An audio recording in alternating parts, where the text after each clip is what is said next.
ಗುರುವೆಂಬ ಬೀಜವಂಕುರಿಸಿ ಲಿಂಗವೆಂಬ ಎಲೆಯಾಯಿತು. ಲಿಂಗವೆಂಬ ಎಲೆಯ ಮೇಲೆ ವಿಚಾರವೆಂಬ ಹೂವಾಯಿತು. ಆಚಾರವೆಂಬ ಕಾಯಾಯಿತು. ನಿಷ್ಪತ್ತಿ ಎಂಬ ಹಣ್ಣು ತೊಟ್ಟು ಬಿಟ್ಟು ಕಳಚುವಾಗ ಕೂಡಲ ಸಂಗಮ ದೇವ ತನಗೆ ಬೇಕೆಂದು ಎತ್ತಿಕೊಂಡ. ಇಲ್ಲಿ ಯಾರನ್ನ ಎತ್ತಿಕೊಂಡ ಅಂದ್ರೆ ಶತಾಯುಷಿಗಳಾಗಿ ಬಾಳಿ ಕಲ್ಯಾಣ ಕರ್ನಾಟಕ ಭಾಗದಲ್ಲಿ ಕನ್ನಡವನ್ನ ಉಳಿಸಿ ಬೆಳೆಸಿ ಹೈದರಾಬಾದ್ನ ನಿಜಾಮನ ಉಪಟಳದ ಮಧ್ಯೆಯೂ ಕನ್ನಡವನ್ನ ಉಳಿಸಿ ಕನ್ನಡವನ್ನ ಬೆಳೆಸಿ ಪ್ರಾತಃ ಸ್ಮರಣೀಯರಾದಂತಹ ಅದಮ್ಯ ಚೇತನ ಲಿಂಗೈಕ್ಯ ಡಾಕ್ಟರ್ ಚನ್ನಬಸವ ಪಟ್ಟದೇವರನ್ನ ಸ್ಮರಿಸುತ್ತಾ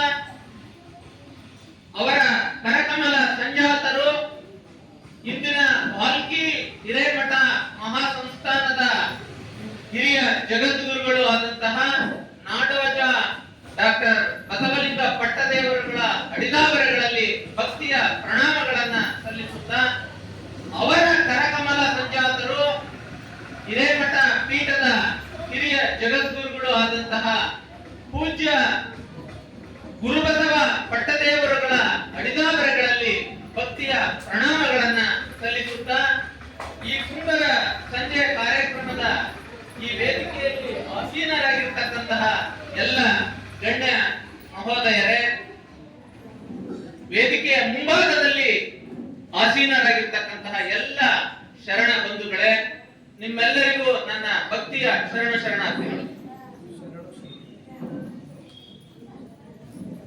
ದೈವದೊಡನೆ ಸಂಸ್ಕೃತ ಮಾತ್ರ ಮಾತನಾಡುತ್ತೆ ಅಂತಕ್ಕಂತಹ ಒಂದು ಕಾಲ ಇತ್ತು. ಅದನ್ನ ಸುಳ್ಳು ಮಾಡಿ ಅದನ್ನ ಹುಸಿ ಮಾಡಿ ದೈವದೊಡನೆ ಕನ್ನಡವೂ ಮಾತನಾಡುತ್ತೆ ಅನ್ನೋದನ್ನ ತೋರಿಸಿಕೊಟ್ಟವರು ಬಸವಾದಿ ಶಿವಶರಣರು. ಶ್ರೇಣೀಕರಣ ಸಾಮಾಜಿಕ ವ್ಯವಸ್ಥೆಯನ್ನ ಧಿಕ್ಕರಿಸಿ ಸಾಮಾಜಿಕ ಮೌಲ್ಯಗಳನ್ನೇ ಧಾರ್ಮಿಕ ಮೌಲ್ಯಗಳನ್ನಾಗಿ ರೂಪಾಂತರಿಸಿ ಇಲ್ಲಿ ಸಲ್ಲುವರು ಅಲ್ಲಿಯೂ ಸಲ್ಲುವರು ಎಂಬ ನೆಲೆಯಲ್ಲಿ ಧರ್ಮವನ್ನ ವ್ಯಾಖ್ಯಾನಿಸಿದವರು ಬಸವಾದಿ ಶಿವಶರಣರು.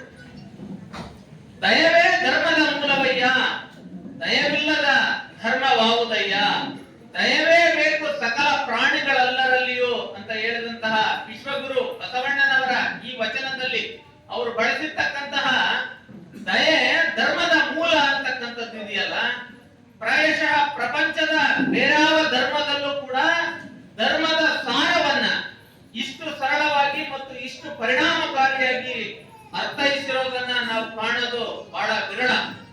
ಅಷ್ಟು ಸರಳವಾಗಿ ಧರ್ಮವನ್ನ ವ್ಯಾಖ್ಯಾನಿಸಿದವರು ನಮ್ಮ ಬಸವಾದಿ ಶಿವಶರಣರು. ಈ ಶರಣರ ರಚಿಸಿದಂತಹ ಬರವಣಿಗೆಗಳು ವಚನಗಳು ಶರಣ ಧರ್ಮದ ಗ್ರಂಥ. ಈ ವಚನಗಳು ಯಾರನ್ನ ಮೆಚ್ಚಿಸ್ಲಿಕ್ಕೆ ಬರೆದಂತವುಗಳಲ್ಲ.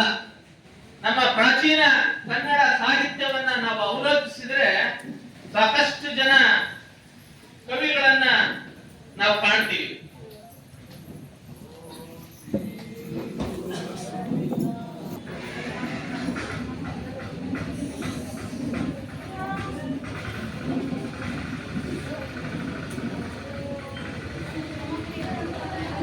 ಪ್ರಾಚೀನ ಕನ್ನಡ ಸಾಹಿತ್ಯವನ್ನ ನಾವು ಅವಲೋಕಿಸಿದ್ರೆ ಸಾಕಷ್ಟು ಜನ ಕವಿಗಳನ್ನ ನಾವು ಕಾಣ್ತೀವಿ.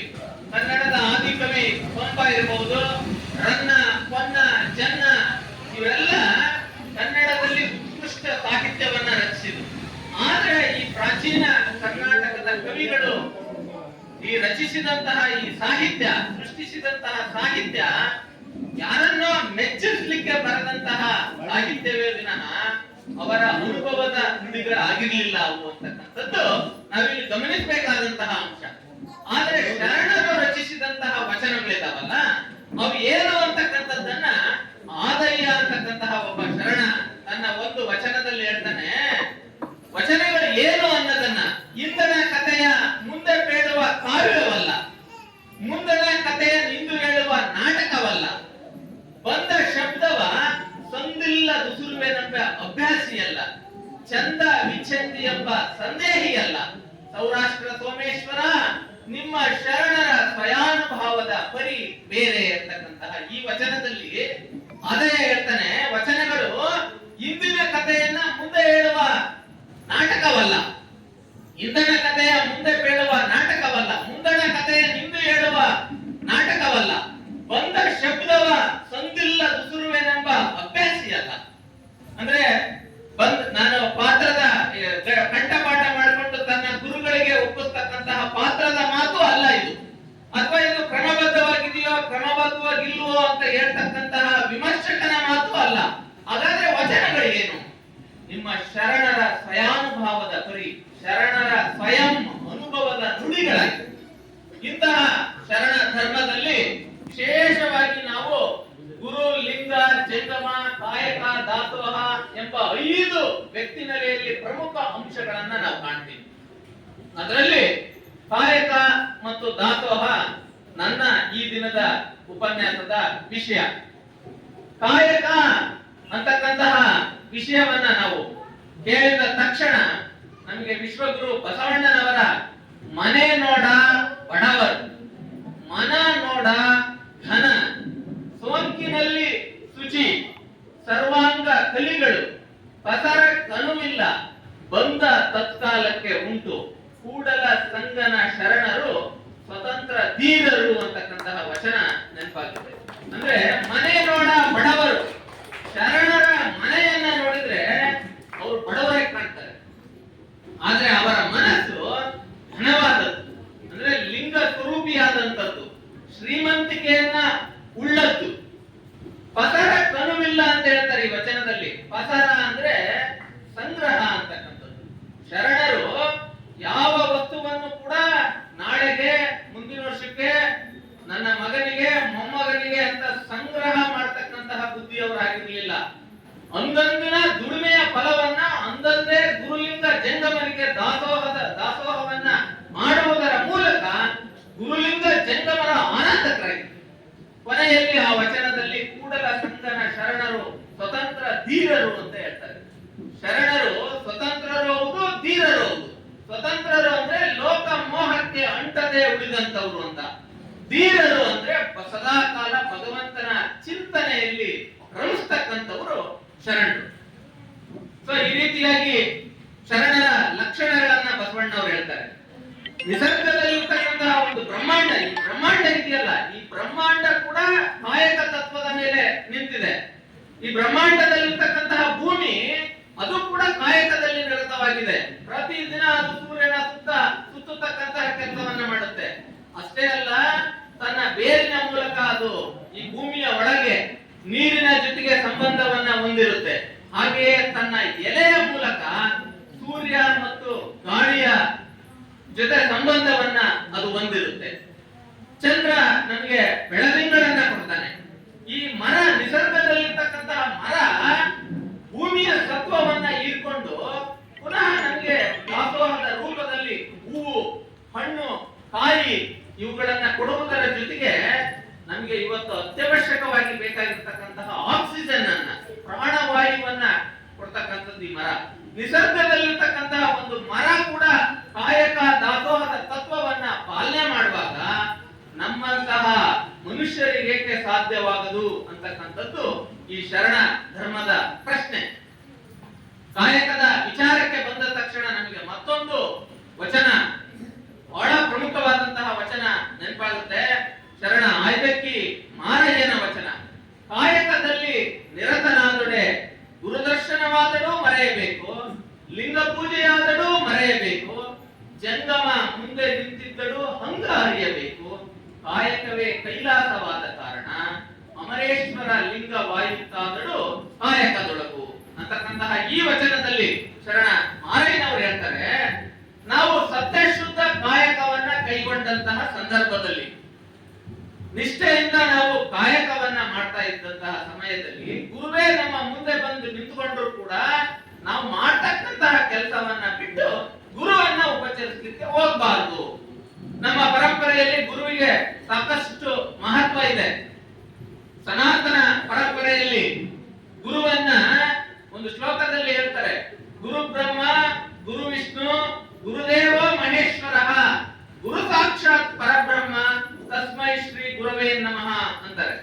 ಅಂದ್ರೆ ಗುರುವನ್ನ ಬ್ರಹ್ಮ, ವಿಷ್ಣು, ಮಹೇಶ್ವರ ಅಂತಾರೆ.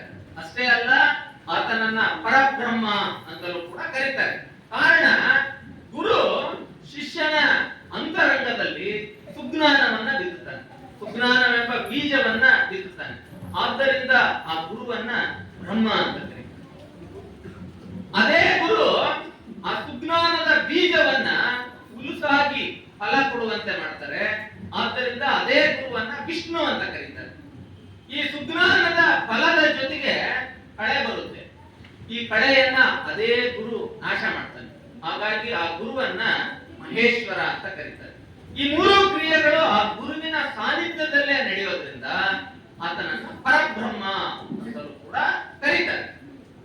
ಹಾಗೆಯೇ ಕಬೀರ್ ದಾಸರ ಒಂದು ದೋಹಾದಲ್ಲಿ ಗುರು ಗೋವಿಂದ್ ದೋಹೋ ಕಡೆ ಕಾಕೆ ಲಾಗೂಂ ಪಾಯೆ, ಬಲಿಹಾರ್ ಗುರು ಆಪ್ನೆ ಜೋ ಗೋವಿಂದ್ ದಿಯೋ ಬತಾಯೆ ಅಂತಾರೆ. ಅಂದ್ರೆ ಈ ಕ್ಷಣದಲ್ಲಿ ನನ್ನ ಎದುರಿಗೆ ದೇವರು ಮತ್ತು ಗುರು ಇಬ್ರು ಪ್ರತ್ಯಕ್ಷರಾದ್ರೆ ನಾನು ಮೊದಲು ದೇವರಿಗಿಂತ ಮೊದಲು ನನ್ನ ಗುರುವಿಗೆ ನಾನು ನಮಸ್ಕರಿಸ್ತೀನಿ ಅಂತಾರೆ. ಕಾರಣವೇ ಹೇಳ್ತಾರೆ ಅವರಕ್ಕೆ, ದೇವರು ಎಲ್ಲಿದ್ದಾನೆ, ಹೇಗಿದ್ದಾನೆ ಅನ್ನೋದನ್ನ ತೋರಿಸಿದ್ದು ನನ್ನ ಗುರು. ಆದ್ದರಿಂದ ನನಗೆ ದೇವರಿಗಿಂತ ಅಧಿಕ ಈ ಗುರು ಅಂತ ಮಹಾತ್ಮ ಕಬೀರ್ ದಾಸರವರು ತಮ್ಮ ಒಂದು ದೋಹಾದಲ್ಲಿ ಇರ್ತಾರೆ. ಇನ್ನ ನಮ್ಮ ಶರಣ ಪರಂಪರೆಗೆ ಬಂದ್ರೆ, ಗುರುವಚನವಲ್ಲದೆ ಲಿಂಗವೆನಿಸದು, ಗುರುವಚನವಲ್ಲದೆ ನಿತ್ಯವೆಂದೆನಿಸದು, ಗುರುವಚನವಲ್ಲದೆ ನೇಮವೆಂದೆನಿಸದು, ತಲೆ ಇಲ್ಲದ ಅಟ್ಟೆಗೆ ಪಟ್ಟವ ಕಟ್ಟುವ ಉಭಯ ಭ್ರಷ್ಟರ ಮೆಚ್ಚನ ನಮ್ಮ ಕೂಡಲ ಸಂಗಮ ದೇವ ಅಂತಾರೆ.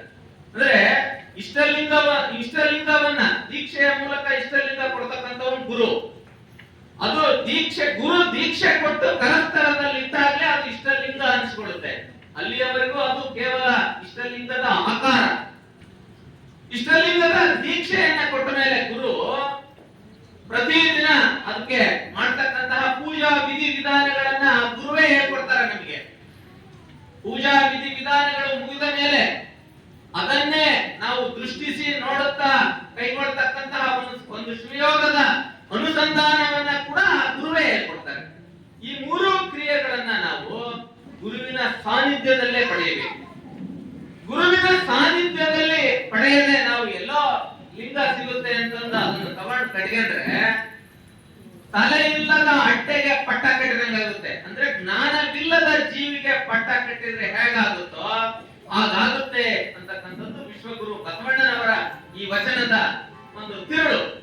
ಹಾಗೆ ಹಲವ ಪ್ರಭುಗಳು ಹೇಳ್ತಾರೆ, ಶಿವ ಗುರುವೆಂದು ಬಲ್ಲಾತನೇ ಗುರು, ಶಿವ ಲಿಂಗವೆಂದು ಬಲ್ಲಾತನೇ ಗುರು, ಶಿವ ಜಂಗಮವೆಂದು ಬಲ್ಲಾತನೇ ಗುರು, ಶಿವ ಪ್ರಸಾದವೆಂದು ಬಲ್ಲಾತನೇ ಗುರು, ಶಿವ ಆಚಾರವೆಂದು ಬಲ್ಲಾತನೇ ಗುರು, ಇಂತಿ ಪಂಚವಿಧವೇ ಪಂಚ ಬ್ರಹ್ಮವೆಂದರಿತ ಮಹಾಮಹಿಮ ಸಂಗನ ಬಸವಣ್ಣ ನನಗೆಯೂ ಗುರು, ನಿಮಗೆಯೂ ಗುರು, ಜಗವೆಲ್ಲಕ್ಕೆಯೂ ಗುರು ಕಾಣ ಗುರುಗೇಶ್ವರ ಅಂತ ಹೇಳ್ತಾರೆ.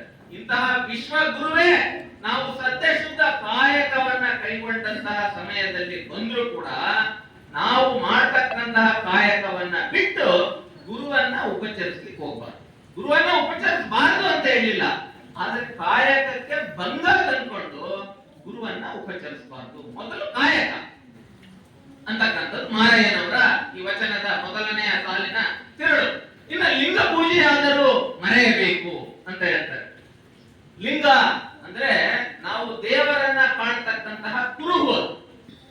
ಇಷ್ಟಲಿಂಗ puja is the world's most scientific way of worshipping the God, where we deny the mediator between God and devotee.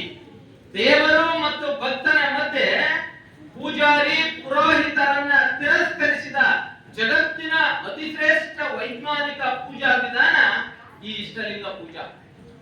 ಇಂತಹ ಇಷ್ಟಲಿಂಗ ಪೂಜೆಯನ್ನು ಕೂಡ ನೀವು ಸತ್ಯಶುದ್ಧ ಕಾಯಕದಲ್ಲಿ ನಿರತರಾಗಿದ್ದಂತಹ ಸಮಯದಲ್ಲಿ ಕಾಯಕ ಬಿಟ್ಟು ನೀವು ಲಿಂಗ ಪೂಜೆ ಮಾಡ್ಕೊಳ್ತಕ್ಕಂತಹ ಅವಶ್ಯಕತೆ ಇಲ್ಲ ಅಂತ ಹೇಳ್ತಾರೆ. ಇನ್ನ ಜಂಗಮ ಮುಂದೆ ನಿಂತಿದ್ದಳು ಹಂಗ ಅರಿಯಬೇಕು ಅಂತಾರೆ. ಇಲ್ಲಿ ಜಂಗಮ ಅಂದ್ರೆ ಬಹಳಷ್ಟು ಜನ ಈಗಾಗಲೇ ಏನ್ ತಿಳ್ಕೊಂಡ್ಬಿಟ್ಟಿದ್ದಾರೆ ಅಂದ್ರೆ, ಜಂಗಮ ಅಂದ್ರೆ ನಮ್ಮಲ್ಲಿ ಇರ್ತಕ್ಕಂತಹ ಜಾತಿಯ ಜಂಗಮ ಅಂತ ಅನ್ಕೊಂಡ್ಬಿಟ್ಟಿದ್ದಾರೆ. ಆದ್ರೆ ಬಸವಾದಿ ಶರಣರ ದೃಷ್ಟಿಕೋನದಲ್ಲಿ ಜಂಗಮ ಅಂತಕ್ಕಂಥದ್ದು ಅದೊಂದು ತತ್ವ. ಜಂಗಮ ಅಂತಕ್ಕಂಥದ್ದು ಅನಂತವಾದದ್ದು, ಚಲನಶೀಲವಾದಂಥದ್ದು, ಚೈತನ್ಯ ರೂಪಿ ಅರಿವು, ಚೈತನ್ಯ ರೂಪಿ ದೇವರು. ಜಂಗಮ ಬಹಿರಂಗ ಅಷ್ಟಾವರಣದಲ್ಲಿ ಹೇಳ್ತಾರೆ. ಜಂಗಮ ಅಂದ್ರೆ ಯಾರು ಶರಣ ತತ್ವಗಳನ್ನ ಅರಿತುಕೊಂಡು ಅನುಭವಿಸಿಕೊಂಡು ಅವುಗಳನ್ನ ಸಮಾಜದಲ್ಲಿ ಪ್ರಸಾರ ಮಾಡ್ಲಿಕ್ಕೆ ಪ್ರಯತ್ನ ಪಡ್ತಾರೋ ಅವರನ್ನ ಜಂಗಮ ಅಂತ ಕರೀತಾರೆ. ಚನ್ನಬಸವಣ್ಣ ಅವರು ಒಂದ್ ಕಡೆ ಹೇಳ್ತಾರೆ, ತುರುಬು ಜಡೆ ಕೋಳೆನ್ನದೆ ಅರಿವುಳ್ಳಾತನೇ ಜಂಗಮ. ಯಾರು ಶರಣ ತತ್ವವನ್ನ ಅರಿತುಕೊಂಡಿರ್ತಾರೋ ಮತ್ತು ಸಮಾಜದಲ್ಲಿ ಅವುಗಳನ್ನ ತಿಳಿಸ್ಲಿಕ್ಕೆ ಪ್ರಯತ್ನ ಪಡ್ತಾರೋ ಅವನೇ ಜಂಗಮ. ತತ್ವದಿಂದ ಆಚಾರದಿಂದ ಯಾರು ಬೇಕಾದ್ರೂ ಜಂಗಮ ಆಗ್ತದೆ. ಇಂತಹ ಜಂಗಮ ನಿಂದಿಸಿದರೆ ಕುಂದುವವನಲ್ಲ, ವಂದಿಸಿದರೆ ಆನಂದಮಯನಲ್ಲ. ಇಂತಹ ಜಂಗಮರಲ್ಲಿ ನಾವು 3 ತರದ ಜಂಗಮರನ್ನ ಕಾಣ್ತೀವಿ. ಒಬ್ಬ ಸ್ಥಿರ ಜಂಗಮ, ಮತ್ತೊಬ್ಬ ಪರಜಂಗಮ. ಸ್ಥಿರ ಜಂಗಮ, ಚರ ಜಂಗಮ, ಪರಜಂಗಮ ಅಂತಕ್ಕಂತಹ 3 ಪ್ರಕಾರದ ಜಂಗಮಗಳನ್ನ ನಾವು ನೋಡ್ತೀವಿ. ಸ್ಥಿರ ಜಂಗಮ ಅಂದ್ರೆ ಒಂದೇ ಸ್ಥಳದಲ್ಲಿ ನೆಲೆಯನ್ನ ನಿಂತ್ಕೊಂಡಿದ್ದು ಶರಣ ಸಂಸ್ಕಾರದ ಅರಿವು ಆಚಾರಗಳನ್ನ ತಿಳಿಸ್ತಕ್ಕಂಥವ್ರು ಸ್ಥಿರ ಜಂಗಮ. ಚರ ಜಂಗಮ ಅಂದ್ರೆ ಹಳ್ಳಿಗೆ ಏಕರಾತ್ರಿಯಂತೆ, ಪಟ್ಟಣಕ್ಕೆ ಪಂಚರಾತ್ರಿಯಂತೆ ಸಂಚರಿಸಿಬಿಟ್ಟು ಶರಣ ತತ್ವಗಳನ್ನ ಪ್ರಚಾರ ಮಾಡತಕ್ಕಂಥವ್ರನ್ನ ಚರ ಜಂಗಮ ಅಂತ ಕರಿತೀವಿ. ಇನ್ನ ಪರ ಜಂಗಮ ಅಂದ್ರೆ ಈತ ದೊಡ್ಡ ಅನುಭವಿ. ಈ ಸ್ಥಿರ ಜಂಗಮ ಮತ್ತು ಚರ ಜಂಗಮರಿಗೆ ಒಂದು ರೀತಿಯಲ್ಲಿ ಮಾರ್ಗದರ್ಶಕ ಇದ್ದಾರೆ. ಅವರನ್ನ ತನ್ನಂತೆ ಮಾಡ್ತಕ್ಕಂಥವನು ಈ ಪರ ಜಂಗಮ. ಇಂತಹ ಜಂಗಮರು ಕಲ್ಯಾಣದಲ್ಲಿ 12ನೇ ಶತಮಾನದಲ್ಲಿ 1,96,000 ಜನ ಜಂಗಮರಿದ್ರು ಅಂತಕ್ಕಂಥದ್ದು ನಮಗಿರ್ತಕ್ಕಂತಹ ಮಾಹಿತಿ. ಇಂತಹ ಜಂಗಮರೇ ಬಂದ್ರು ಕೂಡ ನಾವು ಆತನ ಜೊತೆಗೆ ಕಾಯಕವನ್ನ ಬಿಟ್ಟು ಮಾತನಾಡಬಾರದು. ಆಗ ಮಾತ್ರ ನಾವು ಮಾಡತಕ್ಕಂತಹ ಕಾಯಕ ಕೈಲಾಸವಾಗುತ್ತೆ. ಕಾಯಕವೇ ಕೈಲಾಸ. ಇನ್ನ ಕೈಲಾಸ ಅಂತಕ್ಕಂತಹ ಪದದ ಅರ್ಥವನ್ನ ನೋಡೋದಾದ್ರೆ ನಾವೀಗಾಗಲೇ ಕೈಲಾಸ ಅಂದ ತಕ್ಷಣ ದೇವಲೋಕ, ಸ್ವರ್ಗ ಅಂತಕ್ಕಂತಹ ಕಲ್ಪನೆಯಲ್ಲಿದ್ದೀವಿ ಅಲ್ವಾ? ಆದ್ರೆ ಬಸವಾದಿ ಶರಣರು ಈ ದೇವಲೋಕವನ್ನ, ಸ್ವರ್ಗಲೋಕವನ್ನ ಸ್ಪಷ್ಟವಾಗಿ ತಿರಸ್ಕರಿಸಿದ್ರು. ಶಿವಯೋಗಿ ಸಿದ್ದರಾಮೇಶ್ವರರು ತಮ್ಮ ವಚನದಲ್ಲಿ ಹೇಳ್ತಾರೆ, ಕೈಲಾಸವೆಂದು ಬೆಳೆದಾಡುವ ಅಣ್ಣಗಳಿರ ಕೇಳಿರಯ್ಯ, ಕೈಲಾಸವೆಂಬುದೊಂದು ಭೂಮಿಯೊಳ ಮೇಲಿರುವ ಆಳು ಬೆಟ್ಟ, ಅಲ್ಲಿರುವ ಋಷಿಗಳು ಜೀವಗಳ್ಳರು, ಅಲ್ಲಿದ್ದ ಚಂದ್ರಶೇಖರನು ಬಹು ಎಡ್ಡ, ಇದರ ಆಡಂಬರವೇಕೆ? ಎಮ್ಮ ಪುರಾತನರಿಗೆ ಸದಾಚಾರದಿಂದ ವರ್ತಿಸಿ ಲಿಂಗಾಂಗ ಸಾಮರಸ್ಯ ಬಯಸಿ ನಿಮ್ಮ ಪಾದ ಪದ್ಮಗಳು ಬಯಲಾದ ಪದವೇ ಕೈಲಾಸವಯ್ಯ. ಕಪಿಲ ಸಿದ್ಧ ಮಲ್ಲಿಕಾರ್ಜುನ ಅಂತಾರೆ. ಇದು ಒಂದು ಉದಾಹರಣೆ. ಇಂತಹ 10 ವಚನಗಳು ಕೈಲಾಸವನ್ನ ನಮ್ಮ ಶರಣರು ಈ ಏನು ಪೌರಾಣಿಕ ಕೈಲಾಸವನ್ನ ತಿರಸ್ಕರಿಸಿದ್ರು ಅನ್ನೋದಕ್ಕೆ ನಾವು ಸಾಕ್ಷಿ ಕೊಡಬಹುದು. ಇಂತಹ ಕೈಲಾಸದಲ್ಲಿ ನಂಬಿಕೆಯನ್ನ ಹೊಂದಿರಲಿಲ್ಲ. ಹಾಗಾದ್ರೆ ಇಲ್ಲಿ ಕೈಲಾಸ ಅಂದ್ರೆ ಏನು? ಇಲ್ಲಿ ಶರಣರ ದೃಷ್ಟಿಕೋನದಲ್ಲಿ ಕೈಲಾಸ ಅಂದ್ರೆ ಅದು ಶಿವನ ಧಾಮ. ಪುನಃ ಇಲ್ಲಿ ಶಿವ ಯಾರು ಅಂತಕ್ಕಂತಹ ಪ್ರಶ್ನೆ ಬರುತ್ತೆ. ಶಿವ ಅಂದ್ರೆ ಕೈಲಾಸ ಪರ್ವತದಲ್ಲಿ ಪಾರ್ವತಿಯನ್ನ ಹೆಂಡತಿಯಾಗಿ ಹೊಂದಿ, ಗಣೇಶ ನನ್ನ ಮಗನನ್ನಾಗಿ ಹೊಂದಿ, ಚಂದ್ರಶೇಖರ, ರುದ್ರ, ಶಶಿಧರ, ಚಂದ್ರಶೇಖರನೆಂಬ ಹೆಸರನ್ನ ಇಟ್ಕೊಂಡಿರ್ತಕ್ಕಂತಹ ಪೌರಾಣಿಕ ಶಿವ ಅಲ್ಲ. ಇಲ್ಲಿ ಶಿವನ ಧಾಮ ಅಂದ್ರೆ, ಶಿವ ಅಂದ್ರೆ ಇಲ್ಲಿ ಮಂಗಳಕರವಾದದ್ದು, ಶುಭವಾದದ್ದು ಅಂತಕ್ಕಂತಹ ಅರ್ಥ. ಯಾವುದಕ್ಕೆ ಮಂಗಳಕರವಾದದ್ದು, ಯಾವುದಕ್ಕೆ ಶುಭವಾದದ್ದು ಅಂದ್ರೆ ನಾವು ಮಾಡ್ತಕ್ಕಂತಹ ಸತ್ಯಶುದ್ಧ ಕಾಯಕಕ್ಕೆ, ಗುರುಲಿಂಗ ಜಂಗಮರಿಗೆ ತ್ರಿವಿಧ ದಾಸೋಹವನ್ನ ಮಾಡ್ಲಿಕ್ಕೆ ಕೈಗೊಂಡಿರ್ತಕ್ಕಂತಹ ಸತ್ಯಶುದ್ಧ ಕಾಯಕ ಇದೆಯಲ್ಲ, ಈ ಸತ್ಯಶುದ್ಧ ಕಾಯಕಕ್ಕೆ ಮಂಗಳವಾಗ್ಲಿ ಅಥವಾ ಶುಭವಾಗ್ಲಿ ಅಂತಕ್ಕಂತಹ ಅರ್ಥ. ಒಂದು ಪಕ್ಷ ನೀನು ಸತ್ಯಶುದ್ಧ ಕಾಯಕವನ್ನ ಕೈಗೊಂಡಂತಹ ಸಂದರ್ಭದಲ್ಲಿ ಈ ಗುರುಲಿಂಗ ಜಂಗಮರಿಂದ ಅದಕ್ಕೆ ಅಡ್ಡಿಯಾದ್ರೆ ಅವರನ್ನು ನಿರಾಕರಿಸಬೇಕು ಅಂತ ಹೇಳ್ತಾರೆ ಶರಣ ಆಯ್ದಕ್ಕಿ ಮಾರಯ್ಯನವರು. ಈ ವಚನದ ಮೂಲಕ ಮಾರಯ್ಯನವರು ಕಾಯಕವೇ ಕೈಲಾಸ ಅಂತ ಹೇಳಿದರು. ಕಾಯಕವೇ ಕೈಲಾಸ ಅಂತಕ್ಕಂತಹ ಇದು ಒಂದು ಶರಣ ಧರ್ಮದ ಪ್ರಮುಖವಾದಂತಹ ನಿಲುವಿ. ಇಂತಹ ಒಂದು ಪ್ರಮುಖ ಈ ದೇಹ ವಾಕ್ಯವನ್ನ ನಮಗೆ ನಮಗೆ ಸಿಕ್ಕಿರ್ತಕ್ಕಂತಹ 21,000ಕ್ಕೂ ಅಧಿಕ ವಚನಗಳಲ್ಲಿ ಎರಡೇ ಎರಡು ವಚನಗಳಲ್ಲಿ ನಾವು ಕಾಣ್ತೀವಿ ಕಾಯಕವೇ ಕೈಲಾಸ ಅಂತಕ್ಕಂತಹ ನುಡಿಯನ್ನು. ಒಂದು ಈ ಆಯ್ದಕ್ಕಿ ಮಾರಯ್ಯನವರು ರಚಿಸಿರ್ತಕ್ಕಂತಹ ವಚನ, ಇನ್ನೊಂದು ಮನಸಂದ ಮಾರಿ ತಂದೆ ಅಂತಕ್ಕಂಥವರು ಅವರು ತಮ್ಮ ಒಂದು ವಚನದಲ್ಲಿ ಕಾಯ ಬಿಡಿದಿ ಹಣ್ಣ ಬರ ಶಿವಭಕ್ತಂಗೆ ಕಾಯಕವೇ ಕೈಲಾಸ ಅಂತಕ್ಕಂತಹ ಆ ಪದವನ್ನ ಅಲ್ಲಿ ಬಳಸ್ತಾರೆ. ಹಾಗಾದ್ರೆ ವಿಶ್ವಗುರು ಬಸವಣ್ಣವರು ತಮ್ಮ ವಚನದಲ್ಲಿ ಬಳಸಲಿಲ್ವೇ ಅಂತಕ್ಕಂತ ಪ್ರಶ್ನೆ ನಿಮಗೆ ಮೂಡಬಹುದು. ವಿಶ್ವಗುರು ಬಸವಣ್ಣವರು ಕಾಯವೇ ಕೈಲಾಸ ಅಂತಕ್ಕಂಥದ್ದನ್ನ ತಮ್ಮ ವಚನದಲ್ಲಿ ಬಳಸಿದ್ದಾರೆ. ಕಾಯ ಅಂದ್ರೆ ದೇಹ. ಆದ್ರೆ ಈ ಕಾಯಕವೇ ಕೈಲಾಸ ಅಂತಕ್ಕಂತಹ ಪದವನ್ನ ಅವ್ರು ಬಳಸಿರ್ಬೋದು ಅಥವಾ ಬಳಸದೇ ಇರ್ಬೋದು. ಅದು ಹೇಗೆ ಅಂದ್ರೆ ನಮಗೆ ಎಷ್ಟು ವಚನಗಳು ಸಿಕ್ಕಿದವೋ ಅದಕ್ಕಿಂತ 2 ಪಟ್ಟು 3 ಪಟ್ಟು ವಚನಗಳು ಕಲ್ಯಾಣ ಕ್ರಾಂತಿಯ ಸಮಯದಲ್ಲಿ ನಾಶವಾಗಿರ್ತಕ್ಕಂತಹ ಸಾಧ್ಯತೆ ಇದೆ. ಅದರಲ್ಲೇನಾದ್ರೂ ಪ್ರಾಯಶಃ ಬಸವಣ್ಣವರು ಕಾಯಕವೇ ಕೈಲಾಸ ಅಂತಕ್ಕಂತಹ ಪದವನ್ನ ಬಳಸುತ್ತಿರಬಹುದಾದಂತಹ ಸಾಧ್ಯತೆಗಳನ್ನ ನಾವು ಅಲ್ಲಗಳೆಯುವಂತಿಲ್ಲ. ಹಾಗೆಯೇ ಅಕ್ಕಮ್ಮ ಅಂತಕ್ಕಂತಹ ಒಬ್ಬ ವಚನಕಾರ್ತಿ, ಅಕ್ಕ ಮಹಾದೇವಿ ಅಲ್ಲ, ಅಕ್ಕಮ್ಮ, ಕೇವಲ ವ್ರತಾಚಾರಗಳಿಗೆ ಹೆಚ್ಚಿನ ಒತ್ತನ್ನ ಕೊಟ್ಟು ವಚನಗಳನ್ನ ರಚಿಸಿದಂತಹ ಅಕ್ಕಮ್ಮ ಹೇಳ್ತಾರೆ, ತಾ ಮಾಡುವ ಕೃಷಿಯ ಮಾಡುವರ ಬರಿ ಮಾಡಿ ಕೃಷಿ ತೀರಿದ ಮೇಲೆ ಮತ್ತೆ ಗುರುದರ್ಶನ, ಲಿಂಗ ಪೂಜೆ, ಜಂಗಮರ ಸೇವೆ, ಶಿವಭಕ್ತರ ಸುಖ ಸಂಭಾಷಣೆ, ಈ ನೇಮವ ನರಿಯ ತಿಪ್ಪುದು ಸದ್ಭಕ್ತನ ಸದಾತ್ಮನ ಯುಕ್ತಿ ಅಂತ ಹೇಳ್ತಾರೆ. ಅಂದ್ರೆ ಮೊದಲು ನೀವು ಕೆಲಸ ಮಾಡ್ಬೇಕು, ಕಾಯಕ ಮಾಡ್ಬೇಕು. ಕಾಯಕ ಯೋಗಿಗಳು ಯಾರು ಕೃಷಿ ಕೆಲಸವನ್ನ ಅವಲಂಬಿಸಿದಾರೋ ಅವರಂತೂ ವಿಶೇಷವಾಗಿ ಮೊದಲು ಕೃಷಿ ಕಾಯಕ ಮಾಡ್ಬೇಕು. ಆಮೇಲೆ ಗುರುದರ್ಶನ, ಲಿಂಗ ಪೂಜೆ, ಜಂಗಮರ ಸೇವೆ ಇತ್ಯಾದಿಗಳನ್ನ ಮಾಡಬೇಕು ಅಂತ ಹೇಳ್ತಾರೆ. ಒಬ್ಬ ಕಾಡವ್ವೆ ಅಂತಕ್ಕಂತಹ ವಚನಕಾರ್ತಿ, ಅತ್ಯಂತ ಶೋಷಿತ ತಳ ಸಮೂಹದಿಂದ ಬಂದು ಶರಣೆಯಾದಂತಹ ಪ್ರಮುಖ ವಚನಕಾರ್ತಿ ಆ ಕಾಡವ್ವೆ. ಆಕೆಯ ಗಂಡ ಕುರಿಲಿಂಗ ಪೆದ್ದಿ ಅಂತಕ್ಕಂಥವ್ರು. ಪ್ರಾಯಶಃ ಇಲ್ಲಿಂದ ಸಮೀಪ ಊರು ನಾಂದೇಡ್ ಅಂತಕ್ಕಂತಹ ಸ್ಥಳದಲ್ಲಿ ಇದ್ರು ಅಂತ ಅನ್ಸುತ್ತೆ. ಆ ಕಾಡವೇ ಹೇಳ್ತಾರೆ ತಮ್ಮ ಒಂದು ವಚನದಲ್ಲಿ, ಕೃತ ಕಾಯಕವಿಲ್ಲದವರು ಭಕ್ತರಲ್ಲ, ಸತ್ಯ ಶುದ್ಧವಿಲ್ಲದದು ಕಾಯಕವಲ್ಲ, ಆಸೆ ಎಂಬುದು ಭವದ ಬೀಜ, ನಿರಾಸೆ ಎಂಬುದು ನಿತ್ಯ ಮುಕ್ತಿ, ಗುರಿಲಿಂಗ ಪೆದ್ದಿಗಳ ಅರಸರಲ್ಲಿ ಸದರವಲ್ಲ ಕಾಣವ್ವ ಅಂತ ಹೇಳ್ತಾರೆ. ಕಾಳವೇ ನಿರಕ್ಷರ ಕುಕ್ಷಿ. ಆಕೆ ಹೇಳ್ತಾರೆ ಸತ್ಯ ಶುದ್ಧವಲ್ಲದೆ ಇರೋದು ಕಾಯಕ ಅಲ್ಲ, ನಿರಾಸೆ ಅಂತಕ್ಕಂಥದ್ದು ನಾವು ಆಸೆಯನ್ನ ಹೊಂದಿದ್ದೇ ಇದ್ರೆ ಅದೇ ನಮಗೆ ಮುಕ್ತಿಯನ್ನ ಕೊಡುತ್ತೆ ಅಂತ ಹೇಳ್ತಾರೆ. ಎಂತ ಅರ್ಥಗರ್ಭಿತವಾದಂತಹ ವಚನವನ್ನ ಆ ಕಾಳವೇ ರಚಿಸಿದ್ಲು ಅಂದ್ರೆ. ಮತ್ತೊಬ್ಬ ವಚನಕಾರ ಮಾದಾರ ಧೂಳಯ್ಯ ಹೇಳ್ತಾರೆ. ಆ ಮಾದಾರ ಧೂಳಯ್ಯ ಪಾದರಕ್ಷೆಯನ್ನ ಒಲಿತಕ್ಕಂತಹ ಕೆಲಸದಲ್ಲಿ ನಿರತರಾಗಿದ್ದಂತಹ ಶರಣ. ಆತ ಪಾದರಕ್ಷೆಯನ್ನ ಒಲಿಯುವಾಗ ಶಿವ ಬಂದು ತನ್ನ ಕೆಲಸಕ್ಕೆ ಗಟ್ಟಿಪಡಿಸಿದಂಗಾಗುತ್ತೆ. ಹಾಗೆ ಹೇಳ್ತಾರ ಮಾದಾರ ಧೂಳಯ್ಯ, ಅಟ್ಟೆಯ ಚುಚ್ಚುವ ಉಳಿಯ ಮನೆಯಲ್ಲಿ ಪ್ರತ್ಯಕ್ಷವಾದ ಪರಮೇಶ್ವರನ ಕಂಡು ಇತ್ತಲೇಕಯ್ಯ ಕಾಯದ ತಿಥಿಯ ಒತ್ತಾಡುವನ ಮುಂದೆ ನಿನ್ನ ಭಕ್ತರ ಟಾಮಿನಲ್ಲಿಗೆ ಹೋಗಿ ಮುಕ್ತಿಯ ಮಾಡು, ನೀ ಒತ್ತ ಬಹುರೂಪದಿ ತಪ್ಪದೆ ರಜತ ಬೆಟ್ಟದ ಮೇಲೆ ಹೋಗಿ ನಿನ್ನ ಭಕ್ತರ ಮುಕ್ತಿಯ ಮಾಡು, ಕಾಮಧೂಮ ಧೂಳೇಶ್ವರನ ಕರುಣೆಯಿಂದ ನೀನೇ ಬದುಕು ಅಂತ ಹೇಳ್ತಾನೆ. ಅಂದ್ರೆ ಶಿವ ಬಂದಂಗಾಗುತ್ತಲ್ಲ, ಆಗ ನಾನೊಬ್ಬ ಬಡವ ಕಾಯಕಕ್ಕೋಸ್ಕರ ಹೊಟ್ಟೆಪಾಡಿಗೋಸ್ಕರ ಈ ಚಪ್ಪಲಿ ಹೊಲಿತಕ್ಕಂತಹ ಕೆಲಸವನ್ನ ಇಟ್ಕೊಂಡು ಚರ್ಮದ ಚೀಲವನ್ನ ಸಿಗೆ ಹಾಕೊಂಡು ಮನೆಯಿಂದ ಮನೆಗೆ ಹಳ್ಳಿಯಿಂದ ಹಳ್ಳಿಗೆ ಸಂಚರಿಸಿ ನಾನು ಕಾಯಕ ಮಾಡ್ತಾ ಇದ್ದೀನಿ. ನನ್ನ ಕಾಯಕವನ್ನ ನೀನು ಭಂಗ ಪಡಿಸಬೇಡ.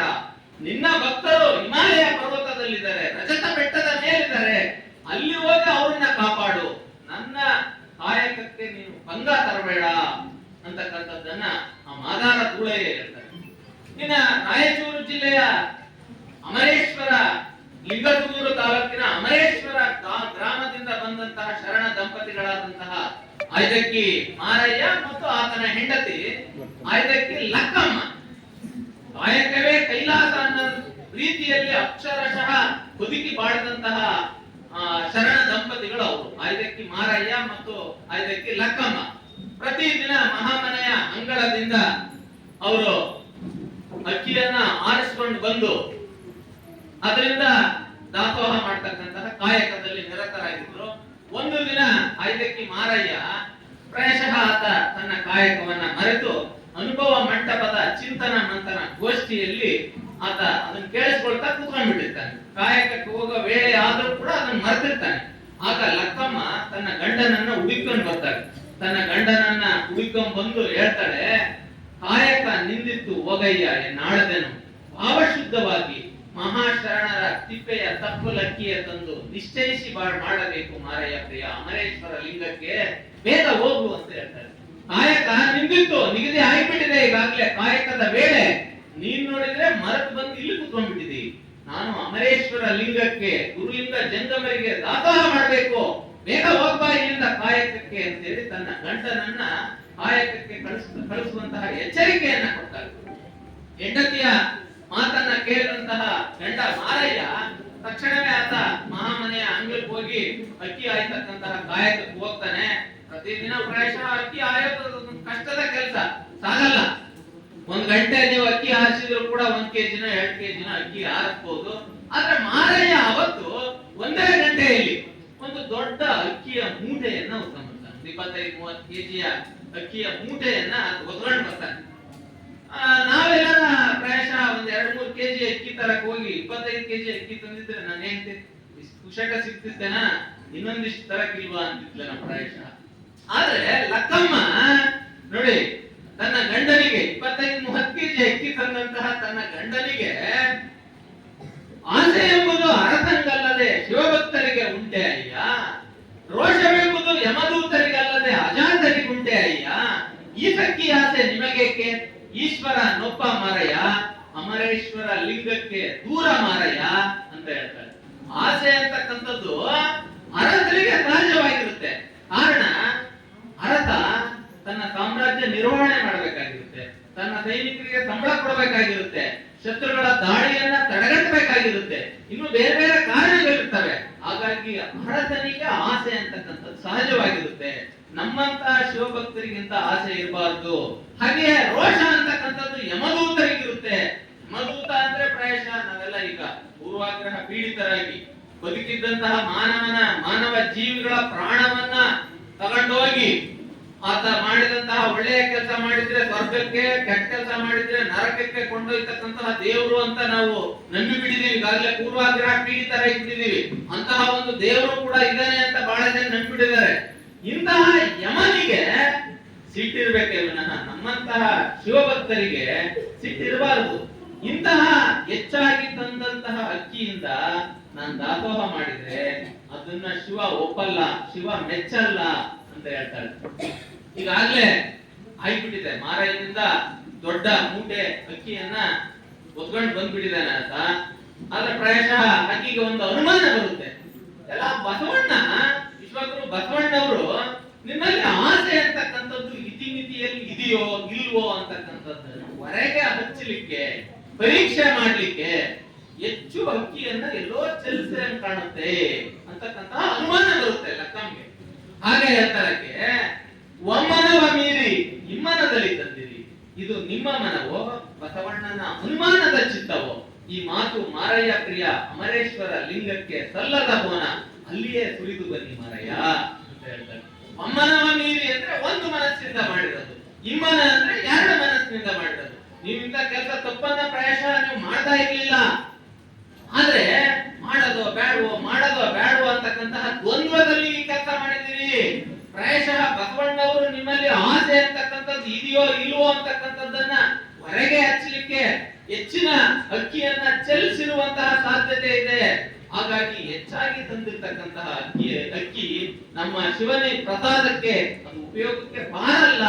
ಹಾಗಾಗಿ ಅಲ್ಲಿಯೇ ಸುರಿದು ಬನ್ನಿ ಮಾರಯ್ಯ ಅಂತ ಹೇಳ್ತಾರೆ. ಮುಂದುವರೆದು ಹೇಳ್ತಾರೆ, ಮತ್ತೆ ಸಂಘನೆಗೊಂಡ ಮನವು ಹರುಷದಿಂದ ಬಸವಣ್ಣನ ಮನೆಯ ಅಂಗಳಕ್ಕೆ ಹೋಗಿ ತಿಪ್ಪೆಯ ತಪ್ಪಲಲ್ಲಿ ಬಿದ್ದಿದ್ದ ತಂಡುಲವ ಕಟ್ಟಿಕೊಂಡು ಎಯ್ದಾಗಿ ಬಂದಿತ್ತಲ್ಲ, ನಮಗೆ ಎಂದಿನ ಅಂದವೇ ಸಾಕು, ಮತ್ತೆ ಕೊಂಡು ಹೋಗಿ ಅಲ್ಲಿಯೇ ಸುರಿದು ಬನ್ನಿ ಮಾರಯ್ಯ, ಅಮರೇಶ್ವರ ಲಿಂಗ ಕೊಟ್ಟ ಕಾಯಕವೇ ಸಾಕು ಮಾರಯ್ಯ ಅಂತ ಹೇಳ್ತಾರೆ. ಈಗಾಗಲೇ ನಾವು ಪ್ರತಿದಿನ ಏನು ನೀವು ಅಕ್ಕಿ ತರ್ತಿದ್ರಲ್ಲ, ಅಷ್ಟೊಂದು ಅಕ್ಕಿಯಲ್ಲೇ ನಾವು ಸಂತೃಪ್ತವಾಗಿದ್ವಿ. ಸಂತೃಪ್ತವಾಗಿ ಗುರುಲಿಂಗ ಜಂಗಮರನ್ನ ತೃಪ್ತಿಪಡಿಸ್ತಿದ್ವಿ. ಆದ್ರೆ ಇಂತಹ ಹೆಚ್ಚಿನ ಅಕ್ಕಿ ಶಿವ ಒಪ್ಪೋದಿಲ್ಲ. ಇಂತದ್ರಿಂದ ನಮಗೆ ಬೇರೆ ಬೇರೆ ಸಮಸ್ಯೆಗಳು ತಲೆದೋರಬಹುದು ಪ್ರಾಯಶಃ. ಹಾಗಾಗಿ ಖಡಾಖಂಡಿತವಾಗಿ ನೀನು ಈ ಹೆಚ್ಚಾಗಿ ತಂದಿರ್ತಕ್ಕಂತಹ ಅಕ್ಕಿಯನ್ನ ಪುನಃ ಮಹಾಮನೆಯ ಮಹಾಶರಣರ ಅಂಗಳಕ್ಕೆ ಹೋಗಿ ಅಲ್ಲಿಯೇ ಚೆಲ್ಲಿ ಬನ್ನಿ ಮಾರಯ್ಯ. ಈ ರೀತಿ ನಮ್ಮ ರೀತಿಯಲ್ಲೇ ಅಕ್ಕಿಯನ್ನ ಆರಿಸಿಕೊಂಡು ದಾಸೋಹ ಮಾಡ್ತಕ್ಕಂಥವರಿಗೆ ಉಪಯೋಗ ಆಗುತ್ತೆ. ನೀವು ಹೋಗ್ಬೇಕು ಈ ಕ್ಷಣನೇ ಅಂತ ಹೇಳಿ ಹೆಚ್ಚಾಗಿ ತಂದಿರ್ತಕ್ಕಂತಹ ಅಕ್ಕಿಯನ್ನ ಗಂಡನ ಕೈಯಲ್ಲಿ ಕಳಿಸ್ತಾರೆ. ಪ್ರಾಯಶಃ ಅದು ರಿಯಲೈಸ್ ಆಗುತ್ತೆ ಮಾರಯ್ಯನವರಿಗೆ, ಹೌದು ನಾನು ತಪ್ಪು ಮಾಡಿದೆ, ಹೆಚ್ಚು ಸಿಕ್ತು ಅಂತ ತಂದು ಬಿಟ್ಟೆ, ತರಬಾರ್ದಾಗಿತ್ತು ಅಂತ ಹೇಳಿ ಅದರ ಒಂದು ರಿಯಲೈಸ್ ಆದ ನಂತರ ಆತ ಅಕ್ಕಿ ಮೂಟೆಯನ್ನ ಹೊತ್ಕೊಂಡು ಹೋಗ್ತಾರೆ. ವಿಶ್ವಗುರು ಬಸವಣ್ಣವರು ಮಹಾಮನೆಯ ಅಂಗಳಲ್ಲಿ ಇರ್ತಾರೆ. ಮಾರಯ್ಯನನ್ನ ನೋಡಿಬಿಟ್ಟು ಬಸವಣ್ಣವರಿಗೆ ಪಾಪ ವ್ಯಾಕುಲತೆ ಉಂಟಾಗುತ್ತೆ. ಅಡವಾಯಿತ ಒಂದಿಷ್ಟು ಜಾಸ್ತಿ ಅಕ್ಕಿ ಒಯ್ದಿದ್ದಾನೆ, ಅಂತಹ ಅಕ್ಕಿಯನ್ನ ವಾಪಸ್ ತಗೊಂಡು ಬಂದಿದ್ದಾನಲ್ಲ ಅಂತ ಯಾಕೆ ಮಾರಯ್ಯನವ್ರೆ ಹೆಚ್ಚಾಗಿ ತಂದಿರ್ತಕ್ಕಂತಹ ಅಕ್ಕಿ ನೀನೇನು ಅಕ್ಷಮ್ಯ ಅಪರಾಧ ಮಾಡಿಲ್ಲ, ತಗೊಂಡು ಹೋಗ್ಬಾರ್ದ ಅಂತ ಹೇಳ್ತಾರೆ ಮಾರಯ್ಯನವ್ರಿಗೆ. ಆಗ ಮಾರಯ್ಯ ಹೇಳ್ತಾರೆ, ನಾನು ಹೆಚ್ಚಾದಂತಹ ಅಕ್ಕಿಯನ್ನ ತಗೊಂಡೋಗಿ ದಾಸೋಹ ಮಾಡಿದ್ರೆ ಗೆಜ್ಜಲು ಮನೆಯ ಮಾಡಿ ಸರ್ಪನಿಗಿಂಬಾದಂತೆ ನಾನತ್ತಣ ದ್ರವ್ಯವ ತಂದು ಇತ್ತ ಮಾಡಿದರೆ ನನಗಿನ್ನೆತ್ತಣ ಮುಕ್ತಿ ಅಮರೇಶ್ವರ ಲಿಂಗ ಅಂತ ಹೇಳ್ತಾರೆ. ನಿಮ್ಮ ಶರಣರ ಹೆಚ್ಚಿನ ಅಕ್ಕಿಯನ್ನ ನಾನು ತಂದು ದಾಸೋಹ ಮಾಡಿದ್ರೆ ಗೆದ್ಲೆವಳು ಊಟ ನಿರ್ಮಿಸಿ ಆವಿಗೆ ಬಿಟ್ಕೊಟ್ಟಂಗಾಗುತ್ತೆ. ಹಾಗಾಗಿ ಇಂತಹ ಹೆಚ್ಚಾದಂತಹ ಅಕ್ಕಿ ನನಗೆ ಅವಶ್ಯಕತೆ ಇಲ್ಲ ಅಂತ ಹೇಳಿ ಅಂದಿನ ಕಲ್ಯಾಣದ ಪ್ರಧಾನ ಮಂತ್ರಿ ವಿಶ್ವಗುರು ಬಸವಣ್ಣವ್ರಿಗೆ ಹೇಳ್ತಾರೆ. ಆದ್ರೆ ಬಸವಣ್ಣವರು ಅಲ್ಲಿಗೆ ಸುಮ್ಮನಾಗಲಿಲ್ಲ. ಈ ಕಾಯಕ ನಿಷ್ಠೆಯ ಈ ಶರಣ ದಂಪತಿಗಳ ವಿಚಾರವನ್ನ ಅನುಭವ ಮಂಟಪಕ್ಕೆ ತರ್ತಾರೆ. ಅನುಭವ ಮಂಟಪ ವಿಶ್ವದ ಮೊದಲ ಸಂಸತ್. ಪ್ರಾಯಶಃ ಎಲ್ಲ ಸಂವಿಧಾನ ತಜ್ಞರುಗಳು, ಬೇರೆ ಬೇರೆ ದೇಶದ ಸಂವಿಧಾನ ತಜ್ಞರುಗಳು ಸಂವಿಧಾನದ ತಾಯಿ ಅಂತ ಯಾವುದನ್ನು ತಿಳ್ಕೊಂಡ್ಬಿಟ್ಟಿದ್ದಾರೆ ಅಂದ್ರೆ, ಇಂಗ್ಲೆಂಡ್ ನಲ್ಲಿ ಕಿಂಗ್ ಜಾನ್ ಅಂತಕ್ಕಂತಹ ಒಬ್ಬ ರಾಜ ತನ್ನ ಪ್ರಜೆಗಳಿಗೆ ಒಂದಿಷ್ಟು ಸವಲತ್ತುಗಳನ್ನ ಕೊಟ್ಟ 1813ರಲ್ಲಿ. ಅದನ್ನೇ ಎಲ್ಲ ದೇಶಗಳ ಸಂವಿಧಾನದ ತಾಯಿ ಅಂತ ಸಂವಿಧಾನ ತಜ್ಞರುಗಳು ತಿಳ್ಕೊಂಡ್ಬಿಟ್ಟಿದ್ದಾರೆ. ಆದ್ರೆ ಅದಕ್ಕಿಂತ 70-80 ವರ್ಷ 50-60 ವರ್ಷ ಮುಂಚೆ ಬರೆದಂತಹ ನಮ್ಮ ಶರಣರ ವಚನಗಳೇ ಎಲ್ಲ ದೇಶಗಳ ಸಂವಿಧಾನಕ್ಕೆ ತಾಯಿ. ಇವತ್ತು ವಿಶ್ವಸಂಸ್ಥೆ ಅಳವಡಿಸಿಕೊಂಡಿರತಕ್ಕಂತಹ ಮಾನವ ಹಕ್ಕುಗಳು ನಮ್ಮ ಶರಣರು ಆವತ್ತೇ ಆ ಮಾನವ ಹಕ್ಕುಗಳನ್ನ ಹೇಳಿದ್ರು ತಮ್ಮ ವಚನಗಳ ಮೂಲಕ. ಇಂತಹ ಮಾನವ ಹಕ್ಕುಗಳನ್ನ ಅಥವಾ ಸಂವಿಧಾನದಲ್ಲಿ ಇರ್ತಕ್ಕಂತಹ ಈ ಅಂಶಗಳನ್ನ ಜಗತ್ತಿಗೆ ತೋರಿಸಿಕೊಡುವಲ್ಲಿ ನಾವೆಲ್ಲ ಒಂದ್ ಕಡೆ ವಿಫಲರಾಗಿದ್ದೀವೇನೋ ಅಂತ ಅನ್ಸುತ್ತೆ. ಅಲ್ಲಿ ಆ ಶೂನ್ಯ ಪೀಠದಲ್ಲಿ ಕುಳಿತಿದ್ದಂತಹ ಅಲ್ಲಮ ಪ್ರಭುಗಳು ಅವರನ್ನ ಕೇಳ್ತಾರೆ, ಐದಕ್ಕಿ ಮಾರಯ್ಯನನ್ನ. ಅಲ್ಲಿ ಚರ್ಚೆ ಮುಗಿತತಿ. ಅವರು ಅಲ್ಲೂ ಅದೇ ಉತ್ತರವನ್ನ ಕೊಡ್ತಾರೆ. ಗೆಜ್ಜಲು ಮನೆಯ ಮಾಡಿ ಸರ್ಪನಿಗಿಬ್ಬಾದಂತೆ ನಾನತ್ತಣ ದ್ರವ್ಯವ ತಂದು ಇತ್ತ ಮಾಡಿದರೆ ನನಗಿನ್ನತ್ತಣ ಮುಕ್ತಿ ಅಮರೇಶ್ವರ ಲಿಂಗ ಅಂತ ಹೇಳ್ತಾರೆ. ಇದನ್ನ ಈ ರೀತಿ ಸತ್ಯಶುದ್ಧ ಕಾಯಕವನ್ನ ಕೈಗೊಂಡು ಅದರಂತೆ ಮಾಡಿದಂತವರು ನಮ್ಮ ಶರಣರಾಗಿ. ಇನ್ನು ದಾಸೋಹದ ವಿಚಾರಕ್ಕೆ ಬಂದ್ರೆ, ಪೂಜ್ಯರು ನನಗೆ ಒಂದು 40-45 ನಿಮಿಷ ಕೊಟ್ಟಿದ್ದಾರೆ ಟೈಮ. ಈಗಾಗಲೇ 35 ನಿಮಿಷ ಆಯ್ತು. ಇನ್ನೊಂದು 7-8 ನಿಮಿಷ ನಾನು ತಗೊಂಡು ದಾಸೋಹದ ಕಲ್ಪನೆಯನ್ನ ನಿಮಗೆ ತಿಳಿಸಿ ಮಾತಿಗೆ ವಿರಾಮ ಹೇಳ್ತೀನಿ. ದಾಸೋಹದ ವಿಚಾರಕ್ಕೆ ಬಂದ್ರೆ, ಕಾಯಕ ಮತ್ತು ದಾಸೋಹ ಇವೆಲ್ಲ ಒಂದು ನಾಣ್ಯದ 2 ಮುಖಗಳಿದ್ದ ಹಾಗೆ. ಕಾಯಕಕ್ಕೆ ಹೇಗೆ ನಿಯಮಗಳಿದಾವೋ ದಾಸೋಹಕ್ಕೂ ಕೂಡ ಹಾಗೆ ನಿಯಮಗಳಿದಾವೆ. ಎಲ್ಲೋ ಕಳ್ಳತನ ಮಾಡ್ಕೊಂಡು ತಂದಂತಹ ದುಡ್ಡಿನಿಂದ, ಮೋಸ ಮಾಡಿ ವಂಚನೆ ಮಾಡಿ ತಂದಂತಹ ದುಡ್ಡಿನಿಂದ ದಾಸೋಹ ಮಾಡ್ಲಿಕ್ಕೆ ಬರಲ್ಲ. ಈ ದಾಸೋಹದ ವ್ಯಾಖ್ಯಾನವನ್ನ ಪ್ರಭುದೇವರು ಎಷ್ಟು ಸೊಗಸಾಗಿ ಹೇಳ್ತಾರೆ ಅಂದ್ರೆ, ಸೋಹಂ ಎಂಬುದಕ್ಕೆ ದಾಸೋಹವ ಮಾಡದಿರ್ತಡೆ ಅತಿಗಳವೇ ನೋಡ ಗುಹೇಶ್ವರ ಅಂತಾರೆ. ಮತ್ತೊಂದು ಕಡೆ ಶಿವಯೋಗಿ ಸಿದ್ದರಾಮೇಶ್ವರರು ತಮ್ಮ ಒಂದು ವಚನದಲ್ಲಿ ಹೇಳ್ತಾರೆ, ಸೋಹಂ ಎಂಬುದು ಅಂತರಂಗದ ಮದ, ಶಿವೋಹಂ ಎಂಬುದು ಬಹಿರಂಗದ ಮದ. ಈ ದ್ವಂದ್ವವ ನಡೆದು ದಾಸೋಹಂ ಎಂದೆನಿಸಯ್ಯ ಅಂತ ನನ್ನ ಆರಾಧ್ಯ ದೈವ ಕಪಿಲ ಸಿದ್ಧ ಮಲ್ಲಿಕಾರ್ಜುನನಲ್ಲಿ ಅವರು ಕೇಳ್ಕೊಳ್ತಾರೆ. ಒಂದು ದಿನ ಬಡವರಾಗಿದ್ರು ಕೂಡ ತಾವು ಕಲ್ಯಾಣದ ಸಮಸ್ತ ಜಂಗಮ ಸಮೂಹಕ್ಕೆ ಪ್ರಸಾದವನ್ನ ಏರ್ಪಡಿಸಬೇಕು ಅಂತ ಆಯ್ದಕ್ಕಿ ಲಕ್ಕಮ್ಮನಿಗೆ ಅನ್ಸುತ್ತೆ. ಆಕೆ ಆಯ್ದಕ್ಕಿ ಲಕ್ಕಮ್ಮ ತನ್ನ ಗಂಡನಿಗೆ ಹೇಳ್ತಾಳೆ, ಬಸವಣ್ಣ, ಚನ್ನ ಬಸವಣ್ಣ, ಪ್ರಭುದೇವರು ಮೊದಲಾದ ನೇಮ ನಿತ್ಯ ಕೃತ್ಯ ಸಕಲ ಜಂಗಮ ಗಣ ಸಮೂಹಕ್ಕೆ ನೈವೇದ್ಯಕ್ಕೆ ವೇಳೆ ಎಂದು ಹೇಳಿ ಬಾರಯ್ಯ, ಅಮರೇಶ್ವರ ಲಿಂಗದ ಮನೆಯಲ್ಲಿ ಆಯಿತೆಂದು ಅಂತ ಹೇಳ್ತಾಳೆ. ಅಂದ್ರೆ ನಮ್ಮ ಮನೆಗೆ ಈ ಕಲ್ಯಾಣದ ಸಮಸ್ತ ಜಂಗಮರಿಗೆ ನೈವೇದ್ಯ ಪ್ರಸಾದಕ್ಕೆ ದಾಸೋಹಕ್ಕೆ ನೀನು ಕರೆದು ಬಾ ಅಂತ ಹೇಳ್ತಾಳೆ. ಆಗ ಈ ಲಕ್ಕಮ್ಮನ ಮಾತನ್ನ ಕೇಳಿ, ಹೆಂಡತಿಯ ಮಾತನ್ನ ಕೇಳಿದಂತಹ ಮಾರಯ್ಯ ತಲೆ ಮೇಲೆ ಕೈಗಳನ್ನು ಕುಡ್ಕೊಂತಾನೆ. ನಾವು ಬಡವರು, ನಿರ್ಗತಿಕರು, ಅಂತಹ ಸಮಸ್ತ ಜಂಗಮರನ್ನ ತೃಪ್ತಿಪಡಿಸಲಿಕ್ಕೆ ನಮಗೆ ಸಾಧ್ಯವೇ ಅಂತ ಚಿಂತಾಕ್ರಾಂತನಾಗಿದ್ದಂತಹ ಸಮಯದಲ್ಲಿ ಲಕ್ಕಮ್ಮ ಹೇಳ್ತಾಳೆ, ಮನಃಶುದ್ಧವಿಲ್ಲದವನಿಗೆ ದ್ರವ್ಯದ ಬಡತನವಲ್ಲದೆ ಚಿತ್ತ ಶುದ್ಧದಲ್ಲಿ ಕಾಯಕ ಮಾಡುವ ಸದ್ಭಕ್ತನ ಹೃದಯದೊಳಗೆ ಎತ್ತ ನೋಡಿದರಂತ ಲಕ್ಷ್ಮಿ ತಾನಾಗಿಪ್ಪಳು ಮಾರಯ್ಯ ಪ್ರಿಯ. ಅಮರೇಶ್ವರ ಲಿಂಗದ ಸೇವೆಯುಳ್ಳ ನಕರ ಅಂತಾರೆ. ಅಂದ್ರೆ ನಾವು ಸತ್ಯ ಶುದ್ಧ ಕಾಯಕವನ್ನ ನಿಷ್ಠೆಯಿಂದ ಮಾಡ್ತಾ ಇದ್ರೆ ಲಕ್ಷ್ಮಿ ನಮಗೆ ಒಲದು ಬರ್ತಾಳೆ ವಿನಃ ಇವತ್ತು ಕಾಂಪಿಟೇಷನ್ ಮೇಲೆ ನಮ್ ಕಡೆ ಕೆಲವು ಹೆಣ್ಮಕ್ಳುಗಳು ಲಕ್ಷ್ಮಿ ಪೂಜೆಯನ್ನ ಮಾಡ್ತಾರೆ. ಅಂತಹ ಲಕ್ಷ್ಮಿ ಪೂಜೆಯಿಂದ ಲಕ್ಷ್ಮಿ ಒಲಿಯಲ್ಲ, ಸತ್ಯ ಶುದ್ಧ ಕಾಯಕ ಮಾಡಿದ್ರೆ ಮಾತ್ರ ನಮಗೆ ಲಕ್ಷ್ಮಿ ಒಲಿತಾರೆ. ಲಕ್ಷ್ಮಿ ನಮ್ ಕಡೆಗಿದ್ದಾಳೆ, ನೀನ್ ಯಾಕೆ ಯೋಚನೆ ಮಾಡ್ತಿ ಅಂತ ಹೇಳ್ತಾರೆ. ಅಮೆರಿಕ, ಜಪಾನ್ ನಂತಹ ದೇಶದವರಿಗೆ ಪ್ರಾಯಶಃ ಇವತ್ತು ಲಕ್ಷ್ಮಿ ಯಾರು ಅಂದ್ರೆ ಗೊತ್ತಿಲ್ಲ. ಅವರು ಜಗತ್ತಿನ ಅತಿ ಶ್ರೀಮಂತ ದೇಶಗಳು ಅಂತಕ್ಕಂತಹ ಹೆಗ್ಗಳಿಕೆಯನ್ನ ಪಡ್ಕೊಂಡಿದ್ದಾರೆ.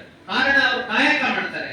ಆದ್ದರಿಂದ ಅವರಿಗೆ ಲಕ್ಷ್ಮಿ ಒಲಿದಿದ್ದಾಳೆ ವಿನಃ ಮೂಢ ಜನರು ಮಾಡ್ತಕ್ಕಂತಹ ಲಕ್ಷ್ಮಿ ಪೂಜೆಯಿಂದ ಲಕ್ಷ್ಮಿ ಒಲಿಯಲ್ಲ ಅಂತಕ್ಕಂಥದ್ದು ಈ ಶರಣ ದಂಪತಿಗಳ ಈ ವಚನದಿಂದ ನಾವು ತಿಳ್ಕೋಬಹುದು. ಇನ್ನ ದಾಸೋಹದಲ್ಲಿ ಬಗೆ ಬಗೆಯ ದಾಸೋಹಗಳನ್ನ ವಿಶ್ವಗುರು ಬಸವಣ್ಣವರು ತಮ್ಮ ವಚನಗಳಲ್ಲಿ ಪ್ರಸ್ತಾಪಿಸ್ತಾರೆ. ಅನ್ನದಾಸೋಹ, ಜ್ಞಾನ ದಾಸೋಹ, ಭಕ್ತಿ ದಾಸೋಹ, ಯುಕ್ತಿ ದಾಸೋಹ, ಮಮಕಾರ ದಾಸೋಹ ಅಂತಕ್ಕಂತಹ ವಿವಿಧ ಪ್ರಕಾರದ ದಾಸೋಹಗಳನ್ನ ಅವರು ತಮ್ಮ ವಚನದಲ್ಲಿ ಉಲ್ಲೇಖಿಸ್ತಾರೆ.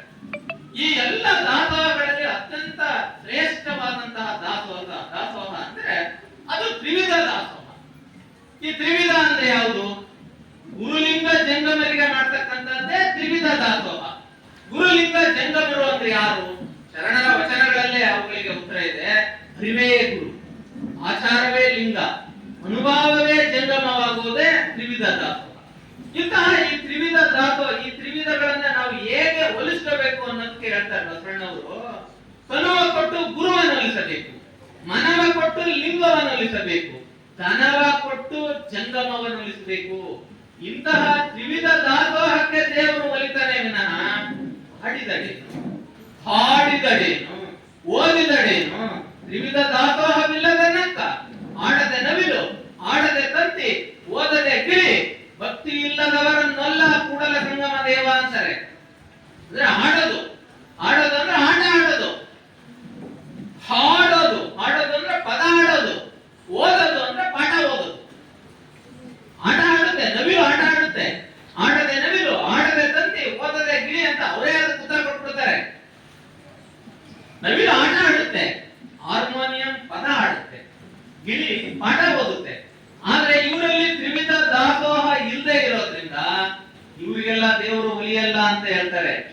ಅದೇ ರೀತಿ ಬಸವಣ್ಣವರೇ ತಮ್ಮ ಇನ್ನೊಂದು ವಚನದಲ್ಲಿ ಹೇಳ್ತಾರೆ, ನಾನು ಆರಂಭವ ಮಾಡುವೆನೆಯ ಗುರು ಪೂಜೆಗೆಂದು, ನಾನು ವ್ಯವಹಾರವ ಮಾಡುವೆನೆಯ ಲಿಂಗ ಪೂಜೆಗೆಂದು, ನಾನು ಪರಸೇವೆಯ ಮಾಡುವೆನೆಯ ಜಂಗಮಾರ್ಚನೆಗೆಂದು, ನಾನಾವ ಕರ್ಮಗಳ ಮಾಡಿದಡೆಯೋ ಆ ಕರ್ಮ ಫಲ ಭೋಗವ ನೀ ಕೊಡುವೆ ಎಂಬುದ ನಾ ಬಲ್ಲೆನು, ನೀ ಕೊಟ್ಟ ದ್ರವ್ಯವ ನಿನಗಲ್ಲದೆ ಮತ್ತೊಂದು ಕ್ರಿಯೆ ಮಾಡುವೆನು, ನಿಮ್ಮ ತೊಮ್ಮಿಂಗೆ ಸಲ್ಲಿಸುವೆನು ಕೂಡಲ ಸಂಗಮ ದೇವ ಅಂತಾರೆ. ನಾನು ಕೃಷಿ ಕಾಯಕ ಮಾಡ್ತೀನಿ, ಅದರ ಖರ್ಚನ್ನ ಗುರು ಪೂಜೆಗೆ ಅಂತ. ನಾನು ವ್ಯಾಪಾರವನ್ನ ಮಾಡ್ತೀನಿ, ಅದನ್ನ ಲಿಂಗ ಪೂಜೆಯ ಖರ್ಚಿಗೆ ಅಂತ. ನಾನು ಇನ್ನೂ ಬೇರೆ ಬೇರೆ ಕೆಲಸಗಳನ್ನ ಮಾಡ್ತೀನಿ, ಅದು ಜಂಗಮ ದಾಸೋಹಕ್ಕೆ ಅಂತ. ನಾನು ಏನೇ ಕೆಲಸ ಮಾಡ್ಲಿ ಅದನ್ನ ನೀವೇ ಕೊಡೋನಾದ್ರಿಂದ ನಾನು ನಿಮ್ಮ ತೊಮ್ಮಿಂಗೆ ಸಲ್ಲಿಸುವನು, ಬೇರೆ ನನಗೆ ಗೊತ್ತೇ ಇಲ್ಲ ಅಂತಕ್ಕಂತಹ ಮಾತನ್ನ ಹೇಳ್ತಾರೆ. ಇಂತಹ ತ್ರಿವಿಧ ದಾಸೋಹಕ್ಕೆ ದೇವರು ಒಲಿತಾನೆ ಅಂತ ಹೇಳ್ತಾರೆ. ಇನ್ನ ಕೊನೆಯದಾಗಿ ಆ ಜ್ಞಾನ ದಾಸೋಹಕ್ಕೆ ಒಂದು ಒಳ್ಳೆಯ ಉದಾಹರಣೆ ಅಂದ್ರೆ, ಜ್ಞಾನದ ಬಲದಿಂದ ಅಜ್ಞಾನದ ಕೇಡು ನೋಡಯ್ಯ, ಜ್ಯೋತಿಯ ಬಲದಿಂದ ಸಮಂತದ ಕೇಡು ನೋಡಯ್ಯ, ಸತ್ಯದ ಬಲದಿಂದ ಅಸತ್ಯದ ಕೇಡು ನೋಡಯ್ಯ,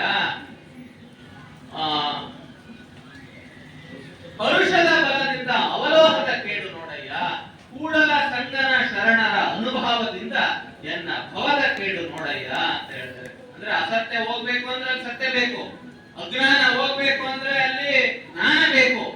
ಇಂತಹ ಜ್ಞಾನವನ್ನ ಭಕ್ತರಲ್ಲಿ ಶರಣರಲ್ಲಿ ಉಂಟು ಮಾಡಲಿಕ್ಕೆ ಸತ್ಯವನ್ನ ಅವರಲ್ಲಿ ಉಂಟು ಮಾಡಲಿಕ್ಕೆ ಅಂದು ಬಸವಣ್ಣವರು ಅನುಭವ ಮಂಟಪವನ್ನ ಸ್ಥಾಪನೆ ಮಾಡಿದರು. ಇಂದು ನಮ್ಮಲ್ಲಿರ್ತಕ್ಕಂತಹ ಅಜ್ಞಾನವನ್ನ ಹೋಗಲಾಡಿಸಲಿಕ್ಕೆ ನಮ್ಮ ಪೂಜ್ಯರುಗಳು ಇಂತಹ ಶಿವಾನುಭವ ಗೋಷ್ಠಿಗಳನ್ನ ಏರ್ಪಡಿಸ್ತಾ ಇದ್ದಾರೆ.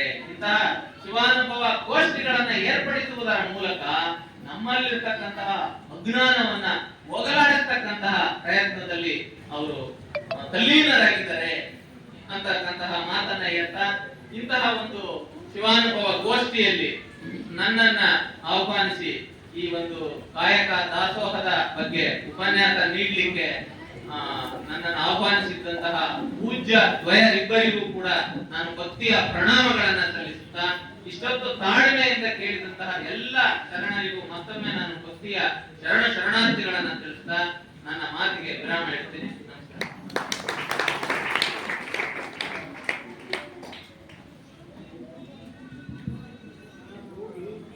ದೇವರು ಒಂದ್ ವೇಳೆ ನಮ್ಮ ಎದುರು ಬಂದಿದ್ರು ಅಂದ್ರೆ, ನಾನು ದೇವರು ಮತ್ತು ಗುರುಗಳು ಎದುರು ಬಂದಿದ್ರೆ ಮೊಟ್ಟ ಮೊದಲ ಆದ್ಯತೆ ಕೊಡೋದು ಗುರುವಿನನ್ನ, ಮೊಟ್ಟ ಮೊದಲು ಗೌರವ ಕೊಡುವುದು ಗುರುವಿನನ್ನ ಅಂತಕ್ಕಂಥ ಮಾತಿನ ಜೊತೆಗೆ ಅನೇಕ ವಚನಗಳನ್ನ ಹೇಳ್ತಾ ಕಾಯಕ ಮತ್ತು ದಾಸೋಹದ ಒಂದು ಮಾತುಗಳನ್ನ ಬಹಳ ಅರ್ಥಗರ್ಭಿತವಾಗಿ ಮಾತನಾಡಿರ್ತಕ್ಕಂಥವರಿಗೆ ನಮ್ಮ ಜೋರಾದ ಚಪ್ಪಾಳೊಂದಿಗೆ ವೇದಿಕೆ